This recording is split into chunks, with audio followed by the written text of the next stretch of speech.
Hlamba izandla zakho ngamaxesha onke ukuze uhlale usempilweni.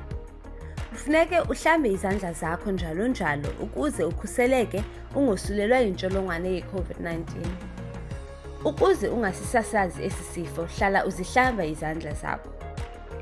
Emva kokukhohlela, emva kokuthimla, emva kokugabha, phambi kokuba usebenzise ifowuni yakho nasemva kokuyisebenzisa, phambi kokuba wenze ukutya nasemva kokwenza ukutya, phambi kokutya nokusela nasemva koko, phambi kokuba uncancise umntwana nasemva kokuncancisa, phambi kokuba utshintshe inapukeni lomntwana nasemva koko, phambi kokuba uhambe naxa ubuya eluhambeni, xa ubuya kwindlu yangasese nasemva kokuba uyokulahla inkunkuma, emva kokwenza igadi okanye emva kokusebenza ngezilwanyana, emva kokolula amalungu omzimba naphambi kokunceda omnye umntu enze ezi zinto ndizibalayo nasemva koko.